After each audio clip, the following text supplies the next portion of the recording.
jauh lagi sama istri. Oh, rezeki Uti kali ya. Insya Allah kosongnya pasti hari ini. Ya. Dan kadang juga sekaligus menonton ini nanti gimana bla bla, gratis, nggak ada biaya mengajar ini semua ya. Orang ngaji kok nggak ada biaya apa-apa. Ya. Bukan nggak mau nari, nggak pantas nari. Dan dulu Imam Malik, gurunya Imam Asy-Syafi'i, beliau aja pernah diundang sama presiden di zaman itu, sama Amirul Mukminin, datangnya telat berjam-jam. Kenapa kamu telat? Ditanya sama pemimpin.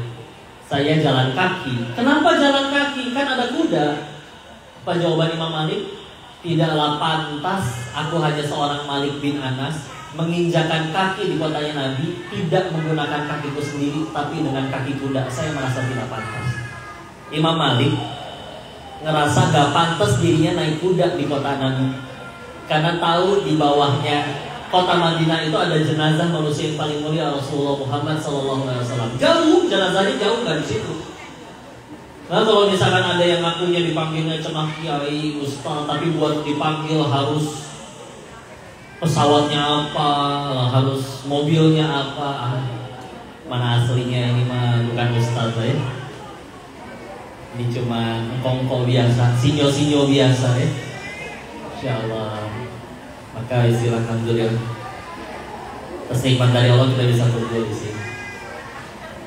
Selamat datang ya, insyaallah. Monggo.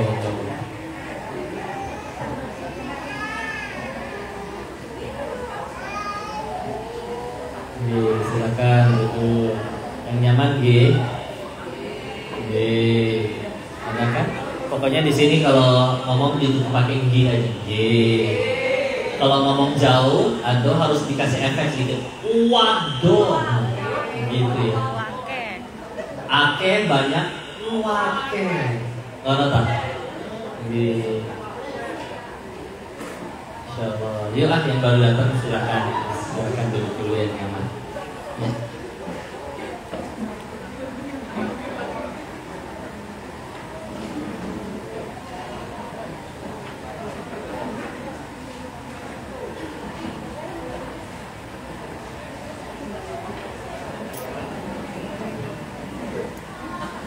Monggo, silakan sampai duduk nyaman dulu, insyaallah.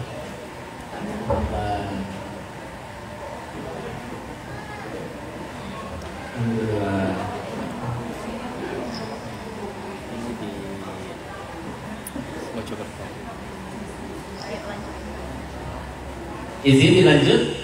Bisa? Lanjut, Oh, fotonya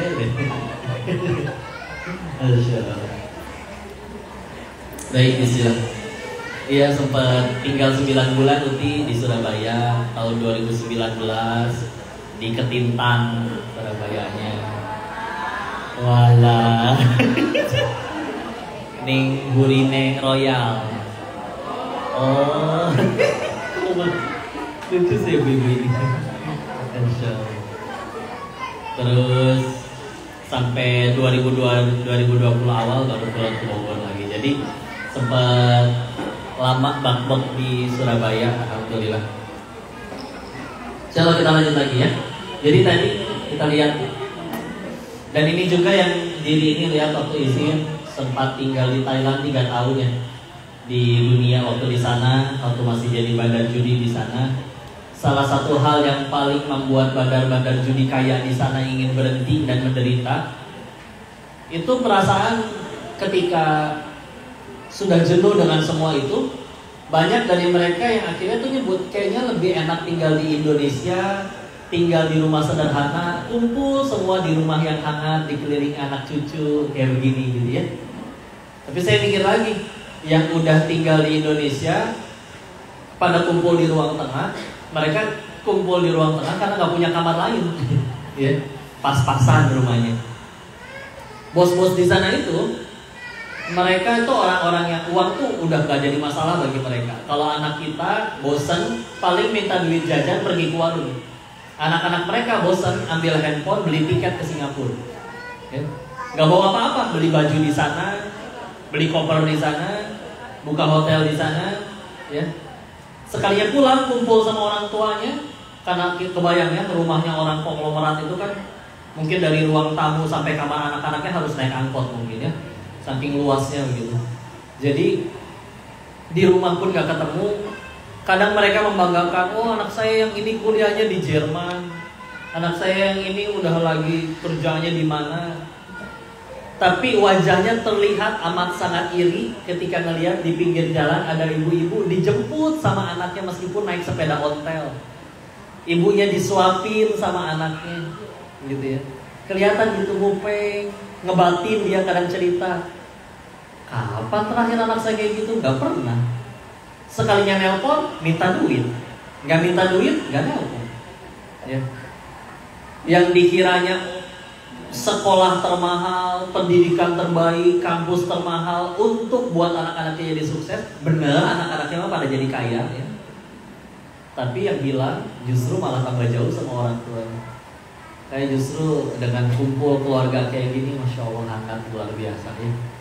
Dan demi Allah, bandar-bandar judi di sana yang kayanya lebih gak masuk akal dari kita, itu yang paling mereka irikan tuh momen-momen kayak gini ya.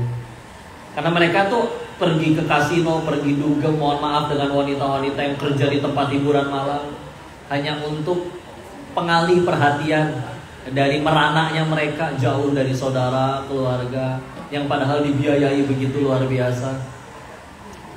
Makanya teringat ya, di dalam Quran surat Al-Baqarah surat kedua di ayat 133-nya, A'udzubillahi minasyaitonirrajim. Bismillahirrahmanirrahim. Am kuntum syuhada'a idh hadara Ya'qubal mautu idh qala li banihi ma ta'buduna min ba'di. Ini nyeritain apa kok? Nyeritain Nabi Ya'qub alaihissalam ketika akan wafat itu ngumpulin anak cucunya. Nabi Ya'qub itu kan raja ya. Kebayang gak sih misalkan kita punya kakek raja, pas rajanya ini akan wafat, ngumpulin anak cucu, kira-kira pengen ngapain? Bagi warisan, ya. Tapi ternyata Nabi Ya'qub hanya bertanya satu hal kepada seluruh anak cucunya. Ma ta'buduna min ba'di. Apa yang akan kalian sembah setelah aku tidak ada? Tidak ditanya apa yang akan kalian makan, mata kuluna min ba'di. Dan enggak mikirin nih nak ya, kamu perusahaan satu, anak kedua solo mobil satu, anak ketiga apartemen 5, yang lain-lain. Enggak. Terserah, monggo mau jadi apa aja. Selagi kau beriman kepada Tuhanmu, menyembah Allah yang satu, kita kumpul lagi kok di surga. Allah yang urus kamu. Lagian kalau emang syarat masuk surga harus jadi raja dulu, presiden dulu, punya jabatan dulu, gak adil dong Allah. Masa semuanya harus jadi presiden? Siapa yang jadi rakyat? Ya. Tapi mau jadi apapun, engkau beriman kepada yang punya dunia, aman insya Allah. Kumpul lagi kita di surga. Tapi kadang kita kembali, Masya Allah, tadi ada yang bilang, oh nggak usah rajin-rajin ngaji, anak saya nggak pengen jadi ustaz. Ya udah boleh sesekali ngaji. Ngaji sama siapa? Tetangga tuh. Berapa biayanya belajar sama tetangga? 50.000 sebulan. Mahal amat. Nah, itu kurang ajar, Masya Allah ya. Giliran untuk anaknya bisa masuk perguruan tinggi negeri, kalian tahu ada lembaga bimbingan belajar, buka paket bimbingan belajar agar bisa masuk PTN, itu paketnya 80 juta, belum tentu lulus ke masuk perguruan tinggi negeri. Ada yang mau bayar, ya. Segitu buat masuk kampus doang, ya. Buat masuk surga 50.000 sebulan kemahalan. Pengen ngejambak ya, misalnya, kedengarnya ya. Insya Allah. Ya, alhamdulillah di sini mah Uti, Masya Allah, dikelilingi anak cucu yang ayo kabulin. Uti pengen apa? Pengen ketemu sama sinyo-sinyo enggak? Ini ya udah didatengin ya, monggo ya. Padahal ya aslinya mah begini, tidak ada ilmunya, tidak ada kebaikannya. Tapi kalaupun apa yang disampaikan ini ada kebaikannya, semuanya dari Allah murni. Ya, Allahnya si Kodelis ini hanya hamba Allah yang terlalu banyak dosanya. Allahnya aja yang terlaluan baiknya, terus menerus menolong. Ya. Bismillah, yuklah itu aja. Ditanamin tauhid benar-benar supaya akhirnya iya sholat kok. Tapi kadang ada sholat beragamanya kayak robot kalau pengen jujur. Pas dimarahin baru sholat. Gak ada orang tuanya, tinggal di luar kota. Oh bebas ya. Orang Jepang bikin robot sholat bisa kalau mau kan. disetting di jam tertentu, dia ambil air, dia ruku, sujud bisa. Robot tapi nggak ada hatinya. Karena kalau yang sudah dididiknya tauhid dengan hati, akan rela mau melakukan segala pun lebih. Ya kita sama sahabat tuh sama-sama nawar kalau pengen jujur. Ya, dulu ada Abdullah bin Amr bin Al-As, anaknya Amr bin As, nawar ke Nabi. Wahai Rasul, saya pengen puasa. Ya udah 3 hari sebulan. Ayamul bid. Aku masih bisa lebih dari itu wahai Rasul. Ya udah Senin Kamis. Kan lumayan 8 hari sebulan. Aku masih bisa sanggup lebih dari itu. Ya udah puasanya Nabi Daud, sehari puasa, sehari enggak, sehari puasa, sehari enggak. Aku bisa lebih sanggup dari itu. Tidak ada yang lebih tinggi dari itu. Nawar loh. Tapi nawarnya ke atas. Kalau kita nawarnya duha, tahajud, nggak wajib kan? Ya udah 5 waktu aja. Zuhur 2:30 masih boleh kan? Ya udah 2:30 aja. Asar 5:30 masih boleh kan? Ya udah 5:30. Sama kan nawar? Insya Allah. Ya. Ya insya Allah. Itu kalau sudah agamanya Bismillah tauhidnya nancap, akan rela melakukan lebih. Kok Nabi Yakub kan Nabi, ada nggak contoh yang bukan Nabi? Yuk lihat Quran surah 31 Luqman. Silakan baca tafsir tentang beliau. Luqman itu diceritakan secara bentuk fisik izin seperti budak-budak dari Afrika, hitam, legam, pokoknya dengan bentuk fisik yang tidak menarik. Dan diceritakan dulunya anak-anaknya musyrik semua. Ya. Tapi Allah berikan beliau hikmah sehingga akhirnya yang bukan Nabi, bukan siapa-siapa, tapi akhirnya dituliskan namanya jadi nama surat di Al-Quran, surat Luqman. Diberikan hikmah, anak-anak yang menjadi anak-anak yang baik bertauhid. Nasihatnya dimulai dari ayat ke-13. Dari sekian banyak nasihat yang baik, ayat ke-13-nya apa isinya? La tusyrik billah inna syirka la dzulmun azim. Jangan menyekutukan Allah. Sesungguhnya kesyirikan itu adalah kezoliman yang amat sangat besar. Tauhid lagi yang disampaikan. Ya. Yuk mulai. Seharusnya ini pas lagi nggak ada anak-anak ya. Tapi cara ngajarinnya biasa dulu guru-guru kami gini. Tiap kali anak misalkan pengen minta es krim, kita sanggup beliin, udah beliin es krimnya, ada di kulkas. Tapi bilang, nah, ibu, ayah nggak bisa memberikan apapun selain harus dengan izin Allah. Minta ke Allah. Yuk sama-sama berdoa. Meskipun dia, ya Allah pengen es krim, misalkan gitu, silakan. Ketika kita udah lihat dia berdoa, yuk silakan. Tahu-tahu buka kulkas, belum ada es krimnya nak. Allah ngabulin doa kamu. Sehingga Bismillah mudah-mudahan jadi terbiasa apapun minta dulu ke Allah. Sanggup kita beliinnya ada. Karena kalau apa-apa dikasih ya kita tahu ya. Anak jadi nggak bergantung ke Allah, tapi bergantung ke orang tua. Ya. Nanti jadi kayak kasus-kasus kayak gitu. Nganiaya anak orang, bapak saya kaya, pejabat, kebuka satu aja masalahnya, kejungkal tuh satu keluarga. Ya. Dicopot dari jabatan, pakai rompi oranye. Ya. Seragam tahanan KPK udah rusak. Satu masalah loh itu. Di alam setelah kematian nanti semua kelakuan kita dihisap, gak cuma satu kelakuan. Ya. Meruncit gitu ya, limpet Masya Allah. Ruwet. Gimana ngomong orang Jawa? Ruwet. Medeni tenang. Masya Allah. Kayak begitu ya. Ini senang banget lah pokoknya. Ini jadi keluarga yang Qurani, kumpul semua untuk uti keluarga besar, memberikan hadiah terbaik, takzim terbaik, ikut hadir, sama-sama merayakan. Kalau bicara kesibukan pasti semuanya punya kesibukan. Bela-belain semua kumpul di sini. Allah yang takdirkan istilah rezeki uti dianugerahkan anak cucu sore-sore haji. Insyaallah. Semoga Allah memuliakan dan juga Allah berkahi selalu keluarga besar ini ya. Insyaallah. Izinah dilanjutin. Tambahannya, ini perkenalkan bidadari surga saya. Namanya, kalau karena udah tinggal di Bogor jadi dipanggilnya Teteh, Teh Yunda. Ya, Insyaallah. Monggo, sayang. Apa kue kerudung? Masya Allah. Iri ya Bu ya ngelihat anak cucu mantu semuanya kumpul kayak gini. Jadi sumber inspirasi untuk Yunda dan Popo nanti mudah-mudahan kami bisa kumpul kayak gini sekeluarga besar ya sayangnya. Masya Allah. Karena ada lagunya tuh, Putih. Harta yang paling berharga adalah keluarga. Istana yang paling indah adalah keluarga. Masya Allah, indah sekali. Sebagaimana kita berkumpul di dunia, berkasih sayang di dunia, semoga nanti kita bisa berkumpul kembali di surga, di tempat yang abadi. Karena kalau kita kumpulnya di sini, pada masanya akan ada yang pergi meninggalkan, betul nggak? Entah itu diri kita, atau mungkin anak kita, atau mungkin cucu kita, atau mungkin nenek kita. Pasti akan ada yang pergi meninggalkan kita. Tapi kalau kita semasa di dunia menyiapkan bekal untuk mati, maka nanti kita akan kumpul lagi di tempat yang abadi. Amin.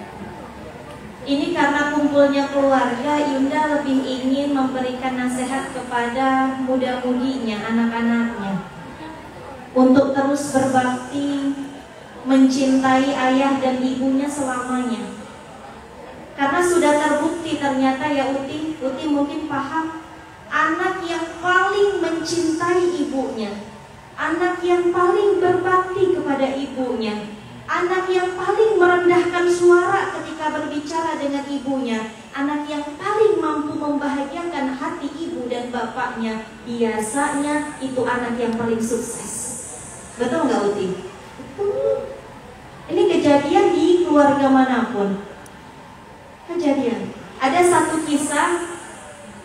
Ini adalah kisah dari seorang tukang becak. Tukang becak ini punya anak 5 Uti. Ibunya itu jualan kue, bapaknya tukang becak sehari-hari. Punya anak 5. Anak yang pertama perempuan, anak yang kedua perempuan, ketiga perempuan, keempat laki-laki, kelima laki-laki. Dari semua anak, karena mereka miskin Uti, karena mereka miskin, ibunya selalu nyuruh, "Nak, tolong dulu mama untuk belikan beras. Tapi bilang sama yang punya tokonya, boleh tidak beli berasnya cuma 1 muk saja, karena uang kita cuma adanya segitu." Anak yang pertama bilang apa? "Enggak ah, malu, mama aja lah yang beli sana." Nauzubillah. Si mama sabar, kemudian nyuruh anak yang kedua. Anak yang kedua perempuan nih, "Nak, tolong belikan mama beras 1 muk saja, ini habis beras kita." Apa kata anak yang kedua? 1 muk? Mama mau mempermalukan saya? Gak mau anak yang kedua. Anak yang ketiga, "Nak, minta tolong mama pergi belikan beras 1 muk saja. Mama kakinya sudah gak kuat untuk berjalan ke pasar." Apa kata anak laki-laki yang ketiga? "Mama saja pergi sana, saya banyak urusan, saya sibuk." Anak yang keempat begitu juga. Terakhir anak laki-laki yang kelima, namanya Isam. Isam minta tolong mama, bantu mama ya, belikan beras ke pasar. Apa kata anak yang terakhir ini? "Kemanapun mama suruh saya akan berangkat." Beli apa mak? Beli 1 muk. Dia bongkar celengannya selama ini, dia kumpulkan itu buat menambahi beli beras. Masya Allah. Ini anak yang paling merendahkan suara ketika berbicara sama ibunya. Ini anak yang ketika memandang ayah dan ibunya dengan pandangan kasih sayang, memandang orang tuanya dengan pandangan rahmat. Kata para ulama, siapa yang memandang kedua orang tuanya dalam pandangan kasih sayang, dalam pandangan rahmat, maka dia seperti mendapatkan pahala haji dan umrah yang sempurna, mabrur, sempurna. Dan biasanya anak ini akan sukses dunia dan akhiratnya. Itu sudah terbukti. Terbukti. Dari anak pertama sampai anak keempat biasa saja dunianya. Anak yang kelima jadi pilot, penghafal Al-Quran, keluarganya sukses di Jakarta dan tetap datang ke ibunya. Begitu pulang ke kampungnya, dia cium kaki ibunya, dia basuh kaki ibunya. Dia tahu itu surga ini.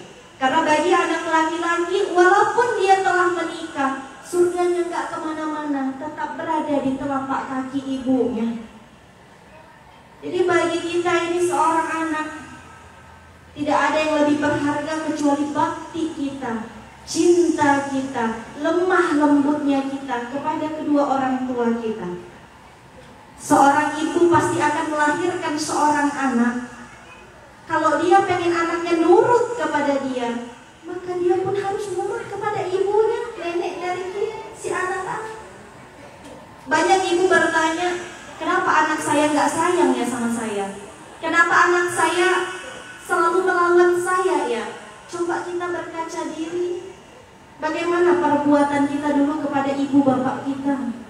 Bisa jadi itu si anak mengikut perilaku kita. Maka seorang ulama mengatakan, siapa yang dalam sehari mendoakan ibu bapaknya hanya 3 kali saja, maka anak tersebut masih dikatakan anak yang durhaka. Ketika kita beres sholat, kita berdoa apa untuk orang tua kita? Rabbighfirli wali walidayya warhamhuma kama rabbayana shighara. Mudah atau susah? Tapi berapa kali kita mengucapkan doa itu dalam sehari? Coba angkat tangannya yang mendoakan demikian dalam sehari lebih dari 5 kali. Coba, saya pengen lihat, ada tidak? Rabbighfirli wali walidayya warhamhuma kama rabbayana shighara. Ada yang mendoakan itu 5 kali dalam sehari? Masya Allah. Siapa yang masih di bawah 5? Banyak. Itu tidak susah, mudah kita ucapkan. Kalau kita pengen terlepas daripada kategori anak-anak yang durhaka, maka minimal sehabis sholat fardu kita doakan orang tua kita, baik yang masih ada maupun yang sudah tiada. Apakah kita masih tetap bisa berbakti kepada yang sudah meninggal, Teh Yunda? Masih. Engkau bangun pagi, engkau sholat, niatkan sholat itu, transferkan pahalanya untuk kedua orang tua. Engkau bangun pagi, engkau sedekah subuh, niatkan sedekah subuhmu untuk orang tuamu. Engkau bangun pagi, engkau baca Quran, engkau niatkan itu setiap pahala dari 1 huruf yang engkau baca mengalir untuk kedua orang tuamu. Karena sebaik-baiknya anak itu dilihat dengan bagaimana perilakunya kepada orang tuanya. Ini Kodenis baru bisa menjadi laki-laki yang baik dilihat dari bagaimana dia memperlakukan ibu dan istrinya. Jadi kalau kita punya suami sekarang, mau dia viral, mau dia terkenal, tapi dia jahat dan kasar kepada ibunya dan istrinya serta anak-anaknya, itu tidak berguna label kebaikan yang ada di luar. Tapi walaupun di luar dia dikatakan ini mah bukan ustaz, ini mah gak jelas, ini sanadnya ngaji di mana, tapi di rumah dia benar-benar memperlakukan ibunya sebagai seorang ratu. Dan dia benar-benar berlemah lembut kepada anak istrinya. Mau di luar dia dicaci maki, dianggap bagaimanapun, dia tetap menjadi pribadi yang baik. Kenapa? Karena telah memuliakan ibu dan istrinya. Ini kita lagi kumpul seperti ini, kita sama-sama di sini saling mengingatkan dalam kebaikan. Karena semua yang ada di sini kita rugi, Bu. Bahkan dikatakan di dalam Quran surat Al-Asr, wal 'asr innal insana lafi khusr illa alladziina amanu wa 'amilus shalihati wa tawassaw bil haqq wa tawassaw bis sabr. Demi masa, sesungguhnya kita semua dalam kerugian. Kecuali siapa? Orang-orang yang melaksanakan sholat, wa 'amilus sholihati wa tawassaw bil haq.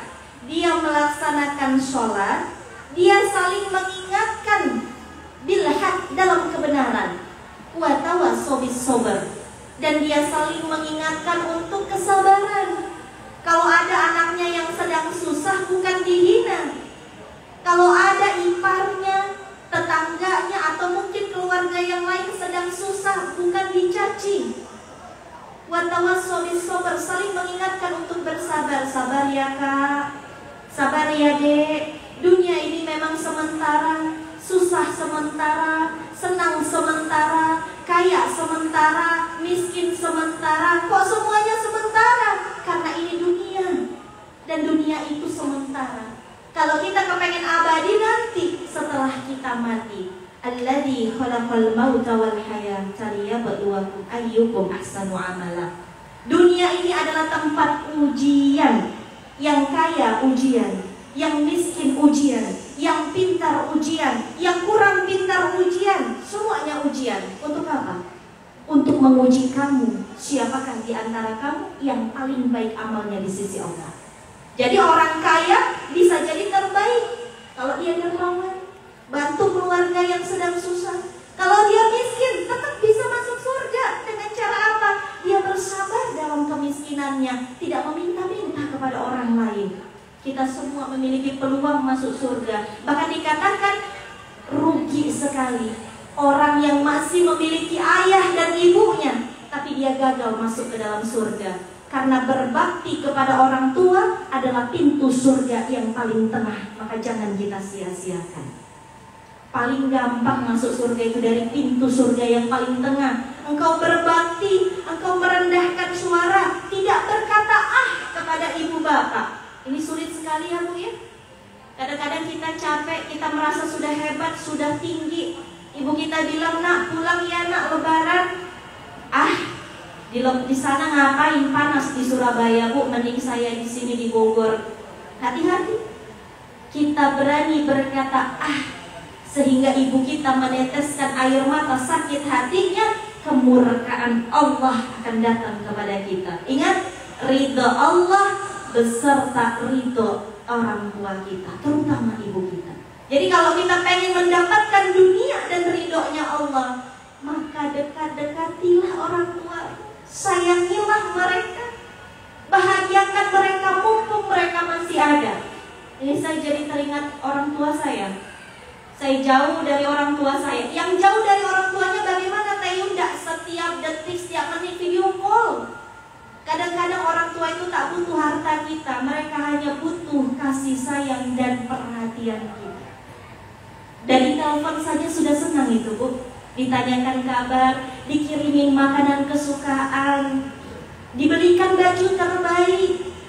Kalau dia belum berangkat haji dan umrah, kita berangkatkan. Kalau belum ada hartanya, doa terus kepada Allah. Siapa yang ingin melakukan kebaikan, maka Allah yang akan carikan jalannya. Gampang hidup ini. Jadi kalau pengen sukses dunia dan akhirat, jalannya adalah dari birrul walidain, berbakti kepada orang tua. Yang masih ada, muliakan, bahagiakan. Insya Allah, Allah pun akan memuliakan kita dunia wal akhirat. Mungkin segitu dulu ya Bu ya. Mungkin ada yang mau ditanyakan, mangga kami persilahkan. Wallahu a'lam bishawab. Silakan. Sambil nunggu, izin tambahkan sedikit ya. Karena tadi diminta sehari minimal 5 kali itu, kita coba baca bareng-bareng ya. Allahumma ighfir lana wa liwalidina warhamhuma kama rabbayana shighara. Allahumma ighfir lana wa liwalidina warhamhuma kama rabbayana shighara. Allahumma ighfir lana wa liwalidina warhamhuma kama rabbayana shighara. Allahumma ighfir lana wa liwalidina warhamhuma kama rabbayana shighara. Allahumma ighfir lana wa liwalidina warhamhuma kama rabbayana shighara. Kenapa tadi ulama itu berkata sampai kalau baca itu tadi sehari cuma 5 kali, beliau bilang itu anak masih durhaka. Karena kalau tadi kita udah baca, ada yang baca itu kitanya benjol, Ada yang setelah baca tadi kitanya terluka, berdarah-darah? Tidak. Atau ada yang setelah baca tadi langsung patah-patah tulangnya? Insya Allah tidak. Maka tidak berat. Sedangkan dulu ngobrol sama dokter, rasa paling sakit yang bisa dihadapi oleh laki-laki itu patah tulang katanya. Ya. Sedangkan kalau perempuan, potensi tersakit yang bisa dirasakan oleh perempuan adalah melahirkan. Beliau menambahkan, berapa sakit sih melahirkan jika dibandingkan dengan patah tulang? Beliau menyebutkan melahirkan normal itu rasa sakitnya 27 kali lipat lebih sakit daripada tulang patah. Makanya ketika dibilang iya wanita betul, pakai hati, lembut perasaannya, tapi bicara kemampuan menahan sakit, wanita nggak ada lawan. Karena kalau laki-laki yang merasakan sakitnya melahirkan, niscaya tidak akan kuat. Allah titipkan rahim itu ada di perempuan. Kayak istilah, kalau misalkan ke orang tua itu, dulu kami diajari oleh guru kami, kalau udah bicaranya tentang terkait orang tua, dan orang tua kita misalkan berkata, nah 1 tambah 1 itu 5 loh. Apa jawab kita? Iya bu, betul, udah, gak usah dibantah. Selagi isinya bukan bertentangan dengan akidah dan syariat, mangga silahkan. Ya. Kecuali kalau perintahnya menyembah selain Allah, maka silahkan untuk tidak dituruti. Tapi selagi itu bisa menyenangkannya, 1 tambah 1 5, iya ibu, betul, udah, gak usah dibantah. Izin ya.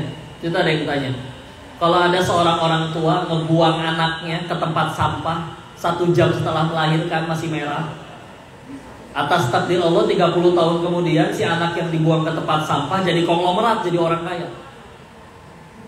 Orang tuanya kucuk-kucuk datang tiba-tiba, nah kami orang tuamu yang dulu buang kamu, minta duit dong. Tanpa minta maaf, tanpa apa. Menurut Islam, kasih, jangan uangin. Kasih.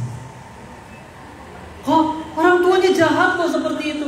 Dia berbuat seperti itu, wallahi demi Allah ada tanggung jawabnya di sisi Allah. Kita meninggal nggak ditanya kelakuan dia, ditanya kelakuan masing-masing. Dan kita bukan berbuat baik bukan supaya dibaikin sama orang tua, tapi karena perintah Allah, Allah suka, udah gitu aja. Tadi Nabi menegaskan di hadis yang dijelaskan oleh Tayyuna, lebih lengkapnya Nabi bahkan menambahkan, sungguh hina, sungguh hina, sungguh hina. Sampai 3 kali nyebut seseorang itu hina, kata Nabi. Siapa wahai Rasulullah? Orang yang mendapati dirinya, ibunya atau orang tuanya berada dalam kepengurusan dirinya nih. Misalkan dari 4 anak, si ibu pengennya di rumah si anak itu, anak yang nomor 3 misalkan, ya. Terus si anak yang nomor 3 yang mau repot-repot ngasuh ibunya setiap hari, terus anak yang ini gagal ke surga, kata Nabi, hina, hina, hina. Kenapa? Dalam artian itu tuh udah amalan yang paling gampang masuk ke surga banget, masih gagal juga, antum ngapain aja hidup? Nah itu Masya Allah ya. Kalau ditanya ibarat kalau pengen masuk ke suatu gedung nikahan, pintu mana yang paling gampang? Ya pintu tengahnya. Sama, kalau pengen ke surga, mana yang paling gampang? Pintu tengahnya. Ada orang tua itu di sini. Wahai Rasul, aku siap wafat di medan perang, wahai Rasul. Tunggu dulu, kamu punya orang tua yang masih perlu kepengurusanmu tidak? Masih ada di rumah. Pulang, gak usah ikut perang. Jihadmu itu di rumah. Ya, Insya Allah. Maka ya, kalau ingatnya kesana mah Masya Allah ya. Dan kita udah ngelakuin itu semua pun, sebagaimana contoh Wais Al-Qarni sampai menggendong ibunya sampai ke tanah suci, digendong loh ya, bukan beli tiket ya. Ya itu pun masih belum cukup membalas. Makanya sebaik-baiknya balasan untuk para wanita yang sekarang juga masih jadi muda-muda calon ibu, bismillah. Surga terbaik mudah-mudahan insyaallah. Nah, monggo nanti jadi hari tangis ya insyaallah. Alhamdulillah. Cukup nggih? Silakan kalau ada yang mau didiskusikan atau ditanyakan atau dikoreksi, barangkali ada salah menyampaikan.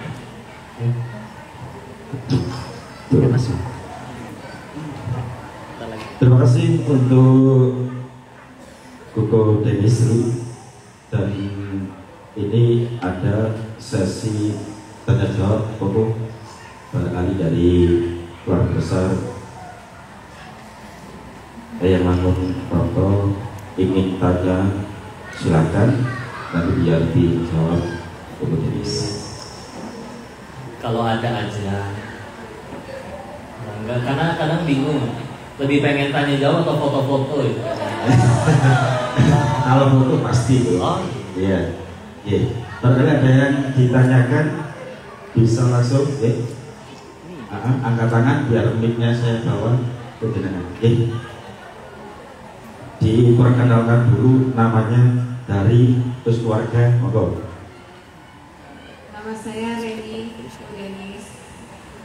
Bu Reni, kan udah kenalan. Oh iya, sudah kenal ya, lupa. Semalam baru kenal. Saya mau nanya, Assalamualaikum warahmatullahi wabarakatuh. Waalaikumsalam warahmatullahi wabarakatuh. Mau nanya juga, begini, apakah ada gitu ya di Quran itu pendidikan untuk anak laki dibedakan sama anak perempuan? Nah, kebetulan saya punya 3 anak lengkap, ada perempuan, ada laki. Nah, menurut Ko Dedis itu gimana cara saya sebagai orang tua mendidik anak laki dan perempuan? Bismillah. Ya, izin langsung dijawab ya Bu Reni. Memang di kalau bahasa Al-Qur'annya laisa dzakar wal unsa, bahwa memang berbeda antara zakar laki-laki dengan unsa, dengan wanita. Memang beda sih, ya. Makanya nanti ada usia tertentu di mana ya tempat tidurnya juga udah harus dipisah, ya. Dan juga pendekatannya juga masih berbeda. Tapi kalau yang tadi sudah dibahas secara umum, itu mah tadi bicara tentang umum, ya, bahwa mau laki atau perempuan tetap pendidikan tauhid itu tetap harus masuk, ya. Nanti karena nanti perbedaannya yang saya tahu sebetulnya lebih ke arah teknis, kayak cara percakapannya dicontohkan oleh Buya Hamka, baru ada filmnya tuh kemarin Bu, itu oleh anak-anaknya sendiri cerita kalau ke anak laki-lakinya tegas luar biasa, tapi kalau anak-anak perempuannya diperlakukan sebagaimana ratu, dan sopan, santun, lembut, walaupun juga tetap pendidikannya masuk, dimana beliau kalau misalnya bicara teknis, kayak kalau misalkan dari berdasarkan usia, nanti ada usia 0 sampai 5 tahun itu memang belajarnya dengan cara meniru. Maka berilah teladan-teladan yang baik. Itu masih sama insya Allah kalau masih 0 sampai 5. Nanti kalau untuk laki-laki, kalau dari yang Ali bin Abi Thalib radhiyallahu anhu karamallahu wajhah, beliau pernah menyebutkan nasihat yang seingat saya artinya adalah kalau umur masih anak-anak itu diperlakukan sebagaimana kayak anak raja, ya. Dipersilakan, luar biasa. Ketika belum akil balik, ketika nanti mulai usia akil balik sampai dewasa, ya mungkin sekitaran SMP gitu ya, itu justru diperlakukannya sebagaimana tentara, ya. Jadi didisiplinkan, karena memang bahkan izin untuk anak-anak nanti kalau sudah umur 10 tahun dia nggak mau sholat, secara syariat Islam diizinkan untuk dipukul, tapi bukan pukulan yang menyakiti sampai gegar otak masuk rumah sakit, bukan, ya. Tapi dari umur 7 tahun sudah mulai dibiasakan, umur 10 tahun masih belum mau, itu sudah boleh, ada hukuman, ada iqab, ya. Lalu nanti setelah sudah mulai dewasa, sudah balik, sudah usianya sampai, sudah rusda, sudah punya, nanti ada, makanya untuk kriteria anak nanti kalau dikata surat An-Nisa ada balik, ada rusda, itu ada bahasan tersendiri untuk itu. Nah nanti di situ kata Ali bin Abi Thalib diperlakukan selayaknya sahabat, ya. Jadi nanti itu menurut perbagian usianya, ada usia benar-benar anak ini seperti raja, ada usia anak ini benar-benar diperlakukan sebagaimana kayak tentara disebutnya, ya, prajurit, didisiplinkan. Ada usia nanti diperlakukannya sebagaimana sahabat, ya. Tapi itu untuk yang laki-lakinya, ya, nanti perempuannya ada lagi, beda lagi, ya. Tadi kalau Bu Hamka memperlakukannya sebagaimana ratu, dimuliakan, dijaga, karena memang benar-benar, bahkan ada yang istilahnya nyebutnya, kalau zaman sekarang apa ya, dipingit kali ya, tapi mungkin kurang tepat juga. Sebetulnya lebih ke arah menjaga kemuliaannya, ya. Dan memang dibedakan cara ininya, tapi lebih ke teknisnya. Inti dari isi ajaran memang tetap kenalkan kepada nabinya, ditanamkan nilai-nilai ketauhidan, ya. Yang saya tahu perbedaannya hanya di teknis cara percakapan. Kayak misalkan ada 17 percakapan antara orang tua dengan anak di dalam Al-Quran.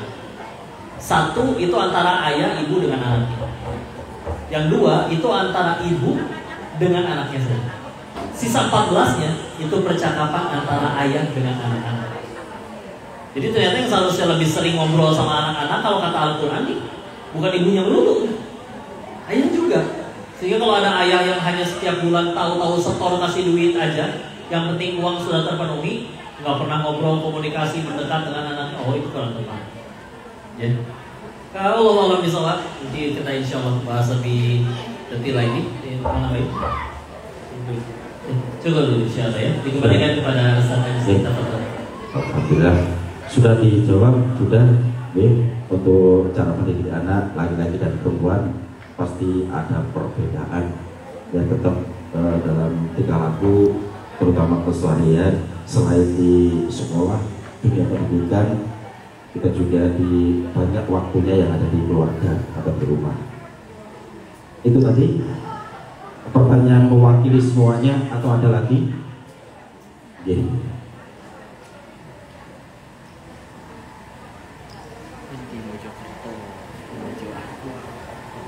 Assalamualaikum warahmatullahi wabarakatuh. Waalaikumsalam warahmatullahi wabarakatuh. Yang dimuliakan Allah, Ustadz Benny Tanu Sutibyo. Benny Tanu Sutibyo. Oh, Benny Tanu Sutibyo. Berarti anak yang punya RCTI itu. Maksud saya kan bisa memberitahu siapa Tanu Sutibyo supaya sama dengan Ustadz Benny. Insyaallah. Iya, mohon doanya kita. Amin, amin, Allahumma amin kan begitu Ustaz ya. Iya. Tadi saya mendengar sebagian dari Lausia Ustazah bidadari surganya Ustaz. Iya. Istrinya begitu bahwa kaya itu sementara, miskin juga sementara, sedih, senang dan lain sebagainya juga sementara. Kesimpulannya bahwa di dunia ini sementara kan begitu.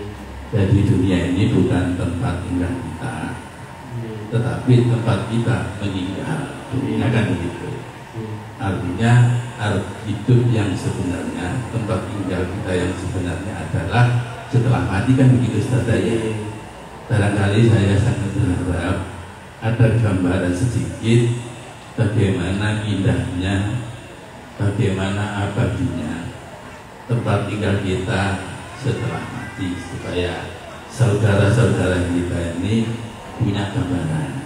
Jadi kalau sudah punya gambaran, barangkali akan memberikan motivasi untuk memperbaiki yang kemarin sempat salah, kemarin yang sudah benar bisa ditingkatkan. Barangkali itu satu saja Ustazah. Terima kasih. Assalamualaikum warahmatullahi wabarakatuh. Langsung dijawab untuk istrinya. Bismillahirrahmanirrahim.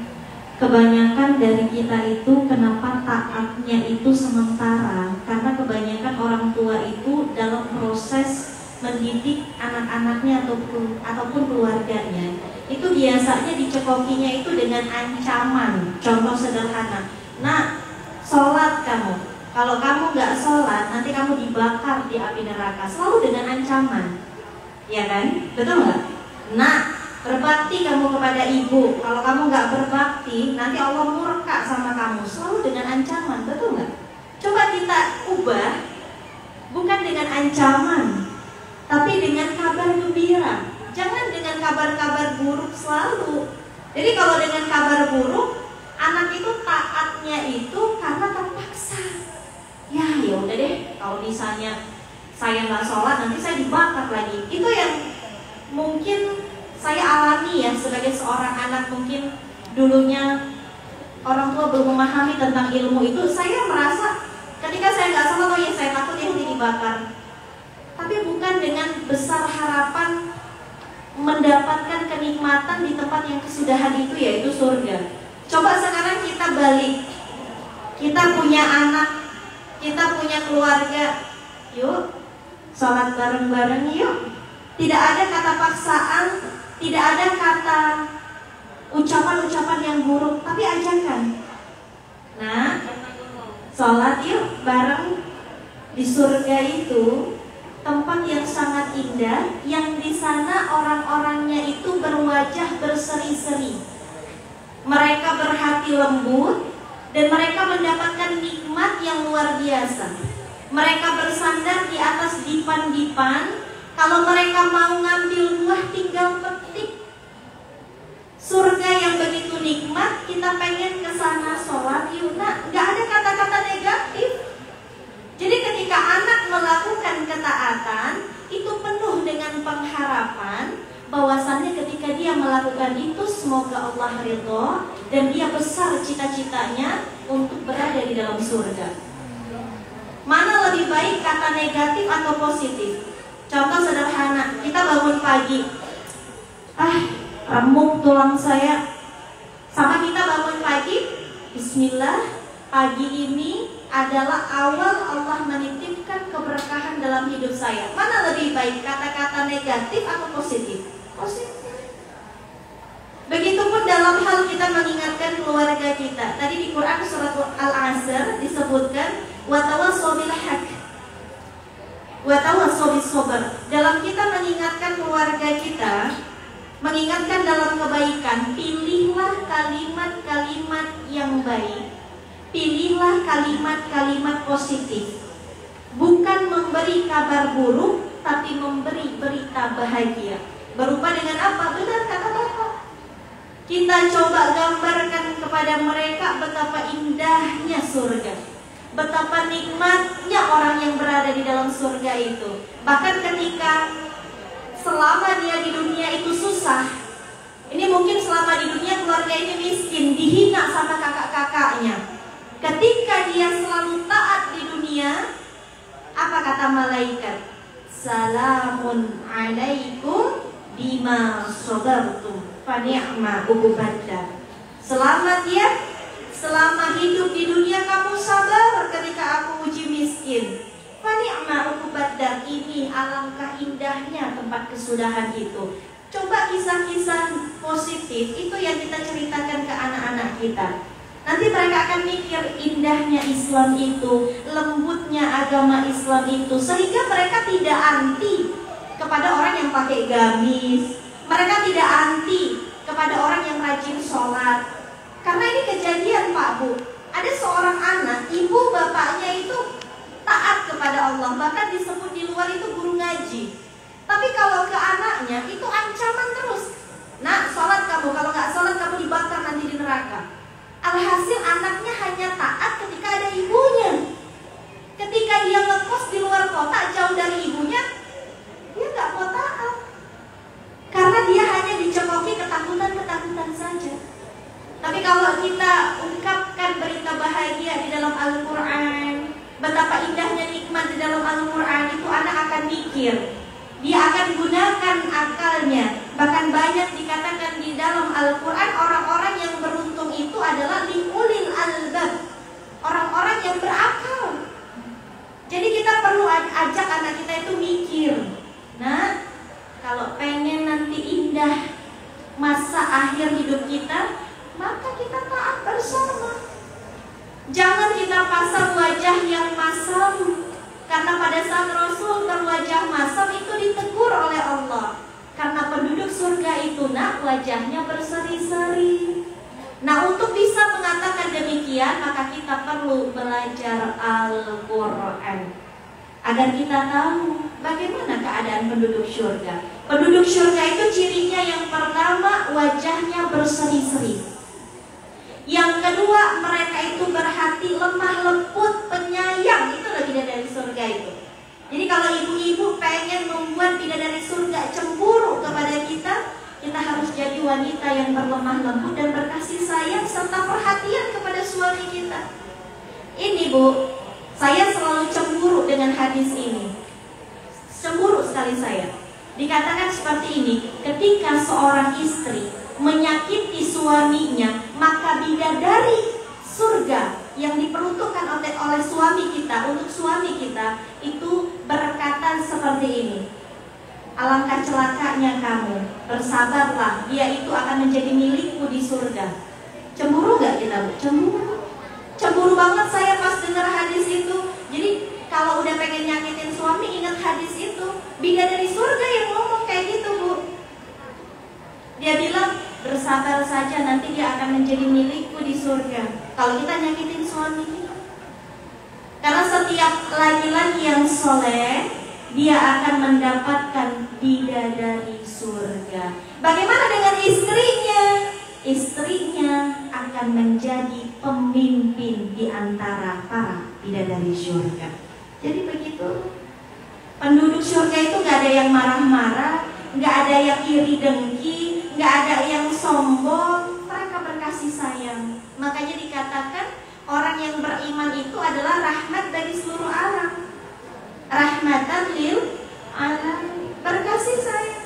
Jangan sampai anak kita melihat, ih males taat, itu ibuku pakai kerudung, pakai jilbab panjang tapi omongannya kasar. Mending kayak mama temenku, gak pakai kerudung tapi baik. Nah, jangan sampai anak kita mikir demikian. Seharusnya kita bisa menjadi contoh bagi keluarga kita. Karena tadi kalau ibu bertanya bagaimana konsep pendidikan di dalam Islam, itu cuma ada dua. Satu dengan doa, dua dengan keteladanan. Kalau pengen anak kita berhasil, satu dengan doa. Nggak ada ceritanya Imam Syafi'i bisa hafal Quran di usia 9 tahun itu tanpa doa dari ibundanya. Nggak ada ceritanya Ustadz Adi Hidayat bisa luar biasa hafal Al-Quran tanpa doa ibundanya. Nggak ada ceritanya kita berhasil tanpa doa orang tua kita. Maka dalam konsep pendidikan ini, ibu harus terus mendoakan orang tuanya. Bahkan ada satu kisah menarik ketika seorang anak di kota Mekah. Seorang anak ini bandel. Pas ibunya lagi ngepel, si anak numpahin air, jadi kotor kembali. Bagi ibu-ibu yang beriman, kalau kita ngepel anak kita tumpahin sesuatu, kita bilang dasar anak kurang ajar. Ya udah, kejadian anaknya jadi anak kurang ajar. Tapi ibunda solihah tidak. Begitu anaknya numpahin itu teh, ibunya apa yang diucapkan? Semoga engkau menjadi imam besar di Mekah. Jadi menjadi imam besar di Masjidil Haram anaknya. Maka dalam keadaan kita marah, kita senang, ucapkan doa-doa yang baik untuk ananda. Dan yang kedua adalah keteladanan. Mau kita ngomong 1000 ayat, tapi perilaku kita tidak baik dan anak melihat itu, anak gak akan nyambung. Kita suruh sholat. Nah, sholat itu tepat waktu. Ya mah, begitu azan berkumandang Allahu Akbar, mah gak sholat. Bentar, ini sedikit lagi sinetronnya. Gimana ceritanya? Ibu nyuruh anak sholat tepat waktu, begitu azan berkumandang, ibu lanjut sinetron. Makanya dalam konsep pendidikan di dalam Islam cuma ada dua. Satu dengan doa, dua dengan keteladanan. Ditambahkan, kita jangan pernah mengucapkan kalimat-kalimat negatif, terutama kepada anak kita. Mungkin seperti itu Pak. Wallahu a'lam bishawab. Alhamdulillah. Bismillah. Tambahkan sedikit ya. Oke. Tadi ditanyakan seperti apa gambaran nikmatnya surga ya. Bahas banyak sebetulnya ayat, baik di Al-Waqi'ah, Al-Baqarah, di An-Naba, terkait apa yang dirasakan di sana. Tapi ingin merujuk kepada salah satu hadis saja. Ada salah satu hadis Rasulullah Muhammad SAW bersabda yang maknanya, ada orang yang seumur hidupnya dia terus-menerus mendapatkan kenikmatan tanpa pernah ada lelah pahit sama sekali. Lalu ia dicelupkan sekejap ke dalam neraka. Lalu ketika keluar dia berkata, hidupku ini amat sangat tidak ada nikmatnya sama sekali. Begitu juga dibalik, ada orang yang seumur hidupnya pahit, stres, telongsong, menderita, semua kepahitan dia punya, tanpa ada dapat satu nikmat sama sekali. Lalu dicelupkan sekejap sejenak ke dalam surga. Lalu dia akan berkata, aku tidak merasakan kepahitan sama sekali. Kalau di bahasa ayat yang lain, apapun yang tidak pernah didengar telinga, dilihat mata, dan dirasa. Jadi kita misalkan yuk coba bayangin kayak gimana ya surga teh. apakah di sana saya punya istana atau apakah saya punya apa? Silakan bayangkan dengan pikiran terlihat kita sekalipun, demi Allah, yang di sana pasti jauh lebih baik dan lebih indah dan lebih nikmat dari itu. Karena kalau masih bisa kegambar sama pikiran kita, pasti belum surga. Ya, jadi ya itulah Masya Allah. Sehingga mudah-mudahan semakin memotivasi kita terkait bagaimana ganjaran dari Allah itu adil seadil-adilnya. Kebaikan sekecil apapun tidak akan Allah sia-siakan. Ya, Wallahu a'lam. Sudah Ustaz Kuku. Satu lagi ya. Satu lagi karena waktunya. Satu lagi terakhir. Assalamualaikum Bu Dewi sama Sayyidina. Waalaikumsalam. Tadi dikatakan bahwa ridho Allah sama ridho orang tua. Bagaimana kalau ada orang tua yang sempat lupa bahwa apa yang diungkapkan, bahwa kata-kata yang dikeluarkan itu bisa wujud ke kehidupan anaknya. Jadi mungkin lagi ada perbedaan prinsip atau perbedaan pandangan sampai si orang tua ini mengatakan kata-kata yang nggak akan enak hidupmu seumuran gitu. Yang seperti itu bagaimana? Gitu? Apakah itu akan berlaku? Padahal setelahnya itu si anak juga sudah meminta maaf. Gitu. Baik, bismillah insyaallah. Makanya pertama, standar kebaikannya alhamdulillah pakai standar takwa dan dari syariat. Ya. Jadi misalkan berbeda pendapat nih, nanti ketika perbedaan pendapatnya itu ternyata memang bertentangan dengan syariat, nggak bisa seorang ibu misalkan semerta-merta menggunakan kayak hak prerogatifnya langsung istilahnya tadi ya berkata yang tidak baik kepada ininya. Makanya standarnya tidak dari syariat. Jadi misalkan anak pengen sholat, dilarang sama ibu, kalau kamu nggak sholat nanti begini disumpahin yang kayak anak yang nggak berlaku, kan bertentangan dengan syariat, ya. Makanya aturannya syariat. Dua, kalaupun ternyata kelepasan dulu karena emosi, maka kalau bisa lakuin kafarat sumpah ya. Kafarat sumpah. Bisa dengan cara apa? Kalau zaman dulu bisa dengan memerdekakan budak. Kalau bisa ada lagi dengan cara memberikan makan orang ya fakir, miskin. Yang saya tahu itu sekitar 10 orang ya.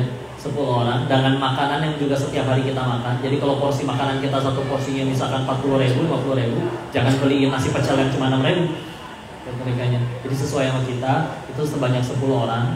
Kalau bisa dalam bentuk makanan dan disalurkan langsung ya. Walaupun juga boleh ada yang menyebutkan boleh lewat lembaga amil zakat untuk kafarat sumpah. Kalau kayak di Darut Tauhid Peduli bisa ada layanan untuk itu ya. Dan salah satu yang dilakukan ya tadi kafarat sumpah. Kalau misalkan kita khawatirkan karena misalkan ada juga kayak gini, misalkan ada orang yang berkata, saya emang nggak mau nikah, nikahnya nanti aja umur 30 tahun gitu. Ternyata kok sampai akhirnya umur 27, 28, 29 karena menunggu jodoh, padahal udah ta'aruf, padahal sudah tunangan atau apapun, nggak jadi nikah juga, bisa jadi ada dari yang itu. Nah kalau mau itu juga bisa diinginkan untuk kafarat sumpah. Supaya seperti itu. Walaupun kita bukan aku bersumpah demi Allah, tapi kalau pengen untuk menjaganya, ada nasihat dari jodoh itu silakan kalau mau melakukan itu. Ya, Allah Tuhan bisa. Amin. Sudah? Cukup. Alhamdulillah. Sudah dijawab, sudah ya. Alhamdulillah. Bapak Ibu, undangan semuanya yang berbahagia, itu tadi untuk sesi tadawuh sudah dijawab semuanya, sudah selesai.